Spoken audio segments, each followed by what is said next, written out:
I want to welcome you to Dream Chasers Radio with me, your host, Yaga Diamond. What's up, people? How you doing? It is a great day. And I'm so very excited to have my next guest on the show today. She is a superwoman. And I am telling you, I'm in love with it. She has a book for us women out there that are superwomen that do everything and then collapse at the end of the day and then try it all again the next day. Don't go anywhere. We'll be right back.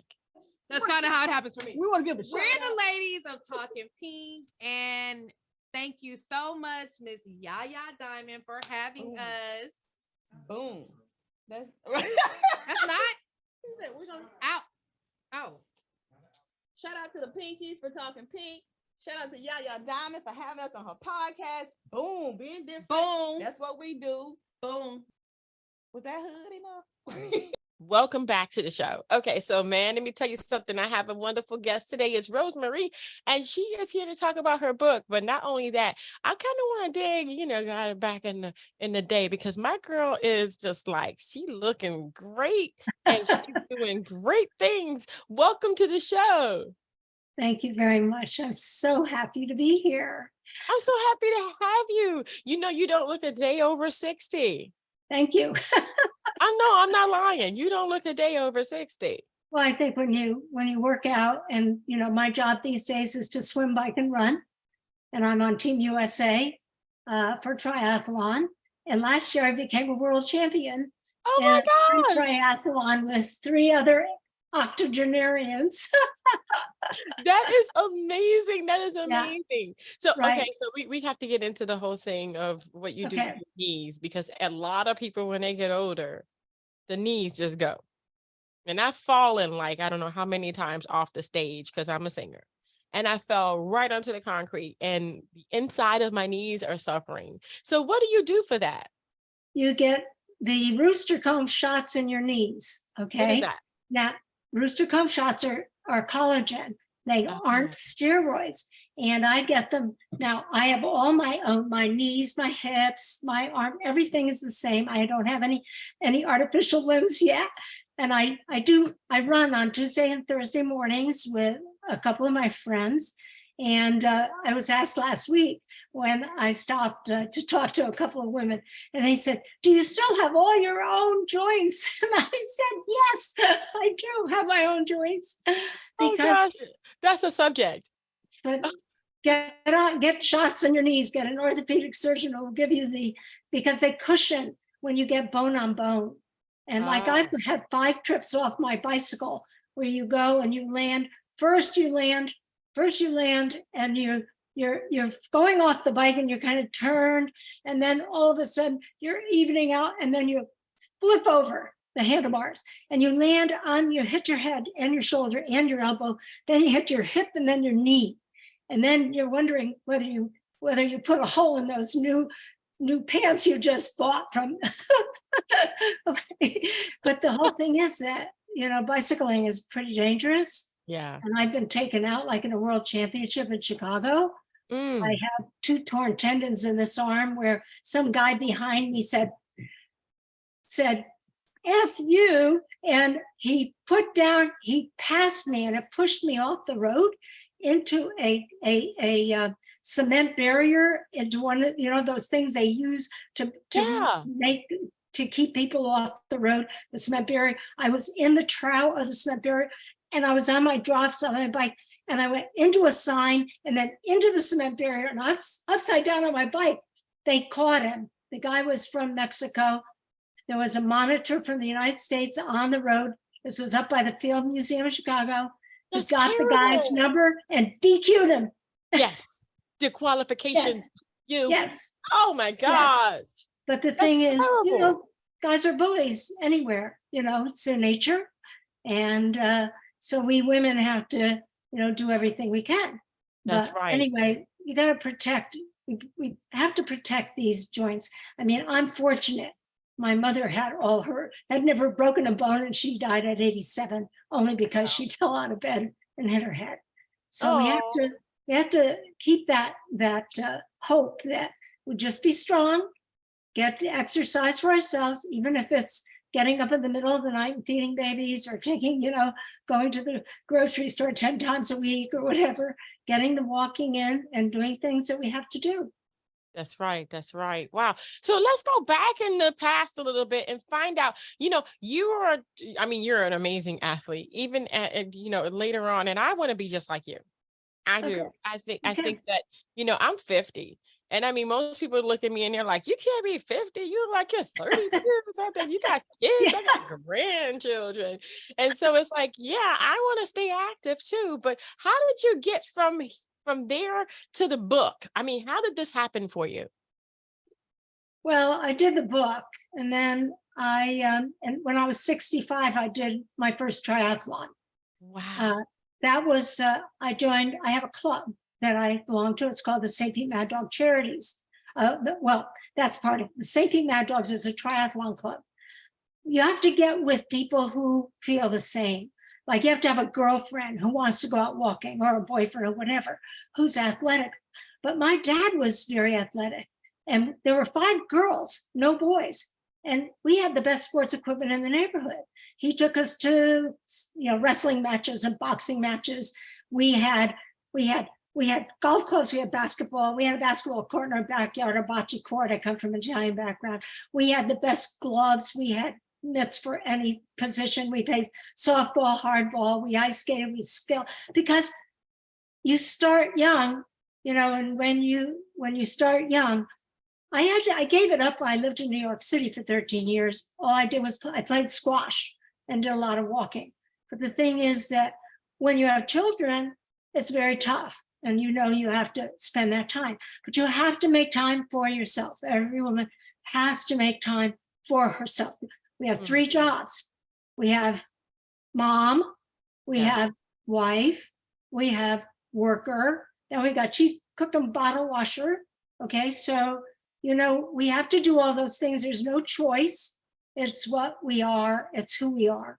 And it's important to many lives. That's how the world goes round. But I think my athleticism has helped. And my older sister, she was a real terror. And she's 2 years older than I am. And my sister, Pat, we'd get on our bikes, we'd ride miles. We grew up in Connecticut. And we would ride miles to the beach, or we'd go up to the woods and catch salamanders. She was just one of those people. She was very, very athletic. And she took me along with her. So, and we're still doing things, although her knees are bad. So she's not skiing with me anymore. But that's pretty bad. So yeah. So I mean, these things are, engraved in us as we grow older. We really do want to continue to be active. So tell me about your book, because I could just see it. Like, I need a cape. Okay, I need a cape. did you? Well, you know what? I had a cape on the original drawing, and then the people who put the book out, they couldn't do it. I mean, they had to use this copy, whatever you call it. And but the thing is that I wrote the book because I had set a precedent in the state of New York in 1974. I was the only sales rep in Honeywell Inc., worldwide corporation, and Wow. I had come up through program secretary to programming and systems analyst and design, and I was made a sales rep because none of the men wanted to take care of this small computer. So they asked me if I wanted to go into sales, and I said, okay. And I was getting married at that time in 1983. And I said, 73, and I said, okay, yes, I'd love to do it. And the thing was that I got the first order from the bank, Credit Lyonnais Bank of France. Well, that day, I was told that I could not go and pick up the contract because I was being laid off. And the reason I was being laid off was because they wanted me to go back into systems and programming and take all the water on the book for all the salesmen that didn't make sales. And I said, I'm going to get my contract. And I told my manager, you can either come with me or you don't have to come, but I'm going to get it because Monsieur Tezé came into town. Well, what happened was I ended up in front of the New York Human Rights Commission for all women in Honeywell Inc. in 1974. It didn't come to me until April of 1975, the week after I had my daughter, Pam, my first child. I had to go to the commission and I won in the state of New York for all women worldwide. And that set a precedent that still holds today for us being underpaid, overworked, never given promotions. I was the lowest paid and only woman in sales in the world for this Fortune 500 corporation. And so, and I worked and I didn't sue them. And I went back to work for Honeywell, and then we moved to Texas, my husband and I, because we needed a place where we could have the kids. And we had 2 kids, a 95-pound German Shepherd and an Austrian whose husband left her living with us in a 1-bedroom apartment in New York City. and so we moved to Texas, and then I did very well in Texas. And it was kind of like, it was when I got off the plane, living in Manhattan and then going to Dallas, Texas in 1976 was like going to hell. Excuse me, but it was awful because you miss the concrete and the glass and everything. But I persisted, and I joined an organization called Business and Professional Women's Club. And then with that club in 1970, I guess I joined them somewhere around 1977. And what happened was I was selling and doing really great. And then, I ended up not knowing what I was doing. And I had these big accounts, and I felt I had to write the book because it was unfair, because women work very hard. I work very hard, and we trust everyone. It's like home, your company is like home. When you've got a job for a long time, and I was with Honeywell for 12 years, and when you do that, you want things to be great, and you want to have the opportunity to be everything you want to be. Well, when the guys in the suits and the wingtip shoes decide, they're not gonna have, like I was taking the Hooters for my first visit with Mobil Oil, and the director of Mobil Oil, who knew me. Now my job, #1 in the world, but my manager takes me to Hooters with Mobil Oil. No idea. I was dressed in my suit. I'm a consultant with me, my systems analyst. And here I am. I'm the #1 seller in the world. And it's taking me with Mobil Oil. And it made the front of the Wall Street Journal and the when I started the lawsuit. And then I ended up losing it. But I did the book had come out and it had to go in the closet. This book is the 2nd edition because I went through 4 years of fighting for women's rights. And I was referred by an ugly name by my boss. I was paid half of the base pay the men were, even though I was #1 in the world. So I had to do something because here I am.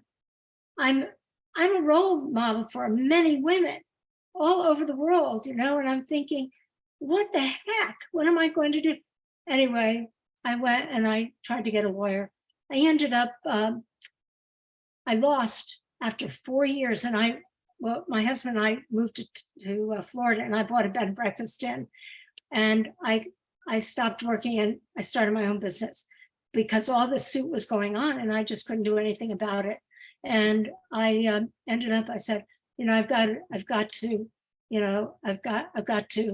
just, go on. And finally, the book was very popular, but then when that happened, everything stopped.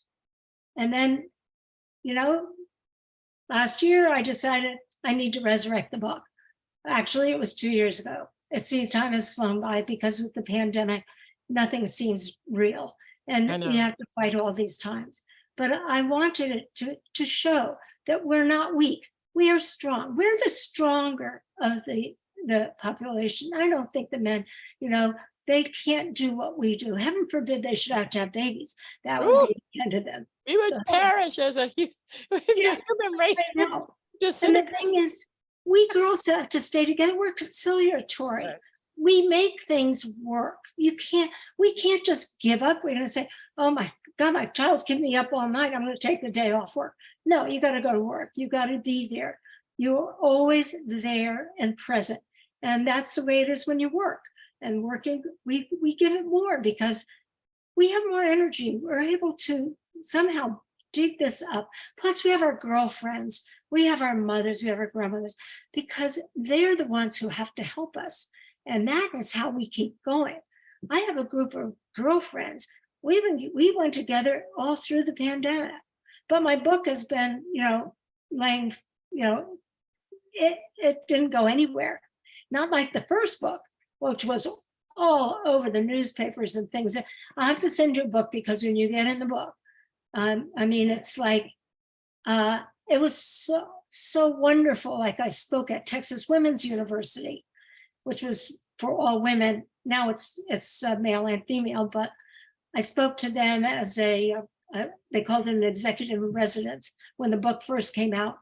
And they were so excited about it because people don't, when you're not in business, you don't understand that if you go in, they're going to look you up and down, see what you're wearing. They're going to comment on, oh, your hair looks awful today. What happened? Or, oh, were you up all night? You look so tired. Yeah, well, maybe I was nursing my child at 3 o'clock in the morning.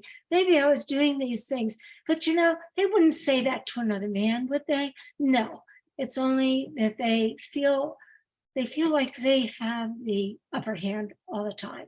And it's unfortunate because so many women, it's like the Me Too movement. Look how that started. Well, you know what? It was too late for me. In my generation, they would sexually harass you. They would sexually assault you. I know women that were. There were things, and then, how can we get them to let go with trying to make sure our health is fine and that we do what they want to do, not what we have to do, what we want to do with our own bodies.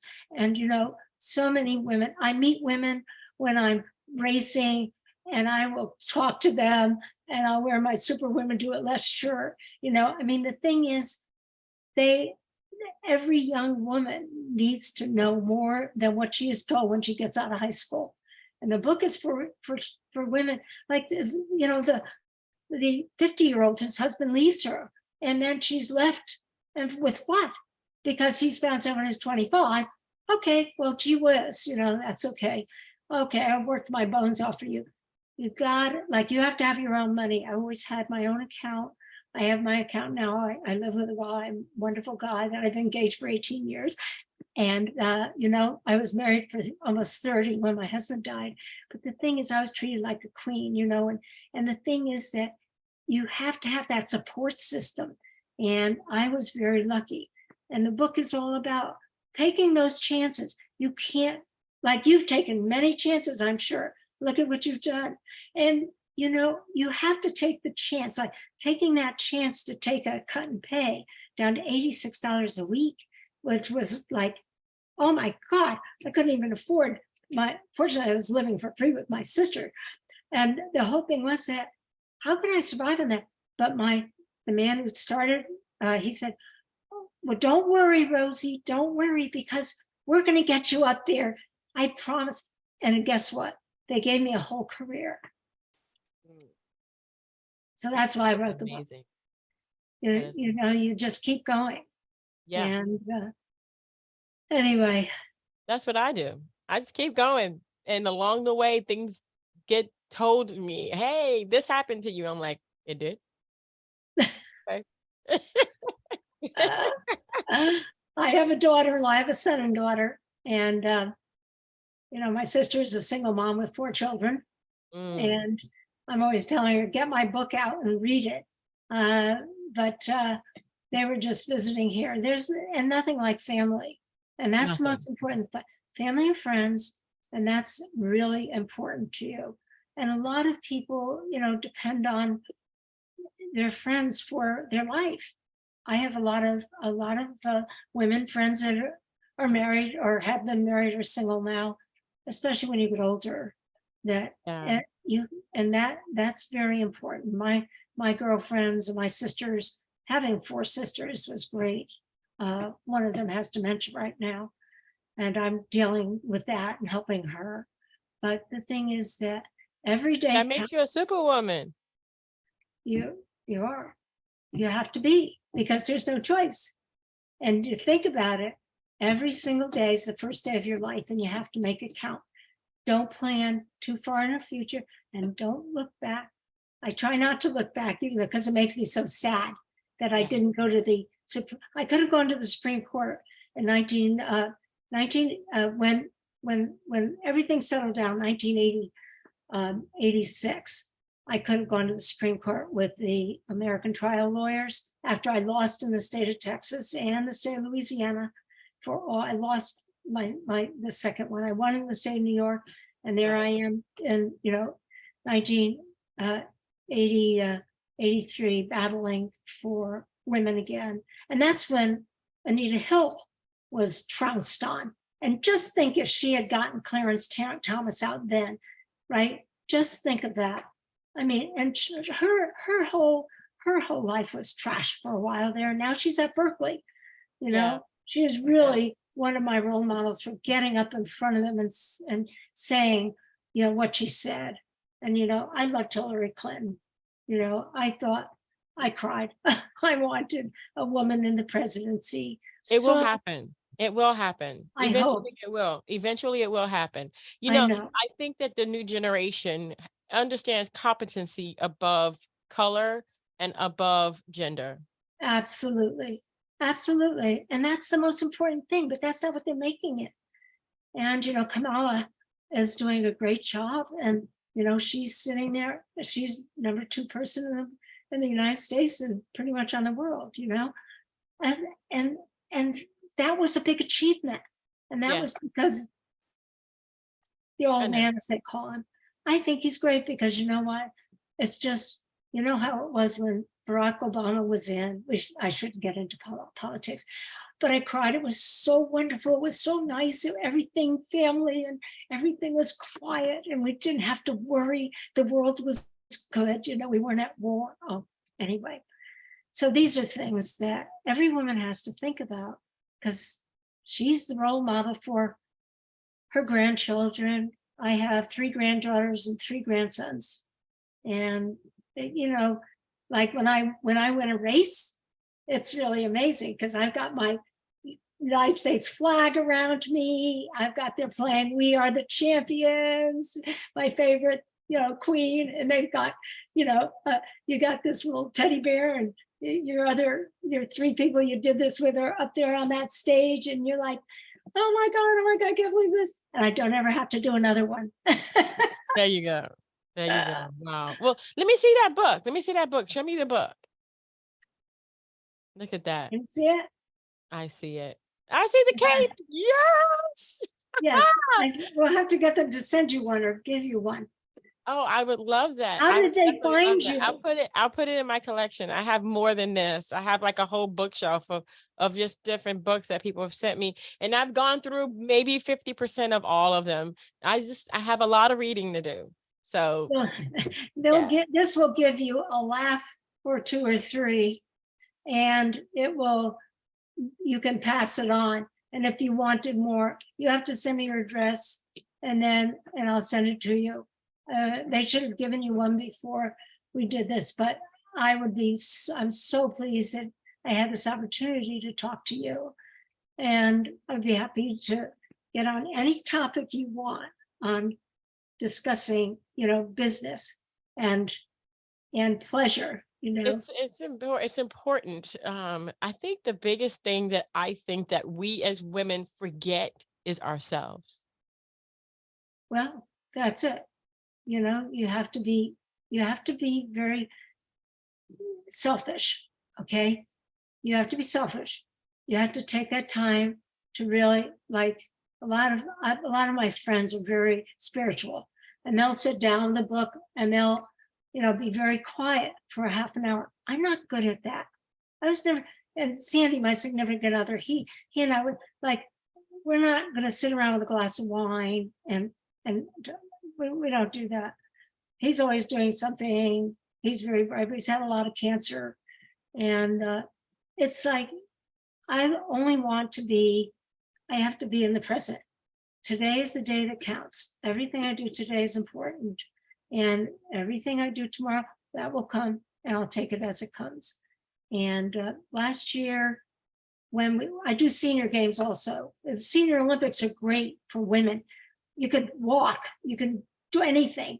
It's every sport activity you want to do, pickleball to badminton to whatever. People who are over 40 50 get together, and they do this every other year. This year they're doing it in Pittsburgh, and I didn't go, but Humana sponsors this, and they had 12,000 people last year in the games in Fort Lauderdale, Florida. And out of those 12,000, they chose 12 of us to be their ambassadors. And I got on and I was talking to the woman because of my St. Pete Mad Dog Charities raises money. It's the Robert Ray Defibrillator Fund. We're raising money to put more defibrillators in public places. After Lamar died on the field, then you've got DeMar Hamlin, then you have a guy who died at the Rays baseball game at the field. The defibrillators were not there. And with the city of St. Petersburg, I am now starting up the St. Pete Mad Dog Charities, Robert Ray Defibrillator Fund. We put defibrillators every swimming pool and rec center in this area, in Pinellas County almost, and they got them onto the fire trucks, and we're putting them on the public works trucks this year, I hope, and we're gonna have portable units because Robert died because there wasn't one at the swimming pool. Look, and DeMar, he was brought back to life, but look how long it took him to get them to get that defibrillator down to the field, right? His friends were pumping away. The defibrillator should have been on the field. It's like children, there was a young man back in 2002 when we started the charities, 21 years old, went out to run with a friend and died. Sudden cardiac arrest doesn't discriminate on how old they are. It can happen to children, it can happen to old people, young people. And so that's my goal. I'm the chair of it. I've got two people work with me to raise money to do that this year. Where are you located? I'm in Seminole, Florida, right on Tampa Bay almost. And we're real close to St. Petersburg. I am in Sarasota. Oh, I knew that. I was going to say something. I saw that. Yeah, I have to come down and visit you. Oh, I'm coming. Actually, I will be at Treasure Island this weekend, so I will get that information to you. So that you can come out. Oh, tell me. I'll be. I'm only 10 minutes from Treasure Island. I'm almost on beach. I should be able to see you this Saturday. Oh, great. I'll bring you a bunch of books. Okay, so that sounds good. And you can bring your book. Absolutely. And we'll take a picture together. Oh, that'd be fantastic. That would be amazing. Okay, I'll bring breakfast. I cook. Okay. That is amazing. It's amazing how we stay together. And I would love to cover some more of the charity that you're for and the defibrillators and put some more information out about that. Because not only does your book cover being a superwoman, but you care for people. And that's what we do. As women, we care for our children and the people that they're involved in and our grandchildren. And if we're honorary aunties, that's even better. Okay. I have surrogate daughters. See? I have Ingrid Umdash, who was she took care of my kids when I first had Pam, and I had to go back to work because Honeywell, when I won from the state, I had to go back to work. Ingrid Umdash, her husband left her with us. We got her divorce, her green card, and she lived with us, and she's my best friend. And then I have her name is Anna Sinibaldi. She lives just above Florence, Italy. She's up in the hills. She started working for me at 20. She got a college degree. She ended up going to work as a consultant in the computer industry and information technology. She didn't take a job with the company I was with in Dallas, but she ended up getting a job. But they never gave her a position as a manager, even though she had a master's. And so she bought a B&B too, and she has it up above the Bay of Salerno. It's up above it's between Florence, Italy, and Siena, up in the mountains. And then I have Deborah DeBosch, who helped me at my B&B when my husband died. She came in and worked for me as a assistant innkeeper. And I have Heather Parley, who was she was in charge of the Vinoy Hotel. I don't know if you've ever stayed there at the Renaissance Vinoy in St. Pete. Well, she was the head of the desk. And then she came to work when my husband died for me also, and spent a year with me. And now she's an airline flight attendant. So I have these 4 surrogate daughters to supplement my wonderful daughter, Pamela. And, it's great because Mother's Day, I get cards and calls. I get one from Italy, and I get one, and That is wonderful. It's what you want in life. It's so important to us to have that. Well, that's so exciting. Yes, it is. Well, so you're going to be there on Saturday. I will be. And- And I will let you know where I'll be. We're gonna finish this because we got to finish this interview. Okay. But I am so thankful to have you on the show, and so thankful that you're so close. So what we're gonna do is I'm gonna see you on Saturday because Okay. I'm not gonna finish the video until I do. Okay. And So this I is where will- we stop. And the Okay. next picture should be us together in St. Pete this weekend. All right. Absolutely. So it's a Do you date. have my number? You have to get my number. And I don't have your number, but you know what? We'll get that after the show is almost Okay. done. Well, we can't say we're stopping here because we're going to take a picture. We're going to take a picture with the book and everything. And okay. we're going to have a great time on Saturday night. I want to thank you guys so much for tuning in. Stay tuned for the picture and fun times. Oh, you're the Well, best. Rosemary, thank you, So Rosemary. nice. to I'll have see you met this weekend. Oh, thank you. Okay. So like I said, we're going to finish this together, right? are, So here we are, Rosemary and myself, and we're on the beach in, Treasure Island. We're on Treasure Island, and yes, we are on the beach.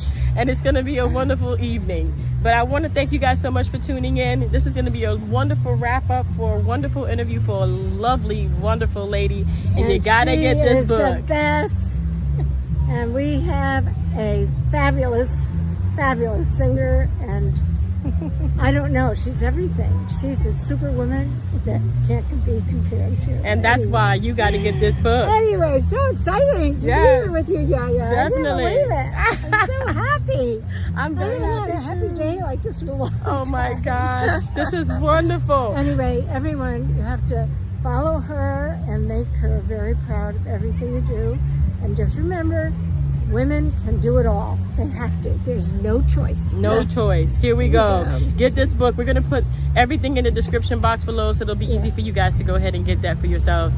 I got one. This is my copy. And she brought 2 more, but they're gone already because they go pretty fast. So go ahead and get yours today. And every book you buy from me directly, and you can see me at Rosie Ray at mindspring.com, or you can look me up at Rosie Ray at superwomendoitless.com online. And all of the proceeds from any book I sell will be going to the St. Pete Mad Dog Charities Robert Ray Defibrillator Fund. We're putting defibrillators in public places so people don't have to die and not have someone there to bring them back to life. That's right. And that's it. We need defibrillators all over. That's right. Right here, guys. I'll put the link in the description box below. And until next time, guys, don't forget to dare to be different. Have a good day, guys. Bye.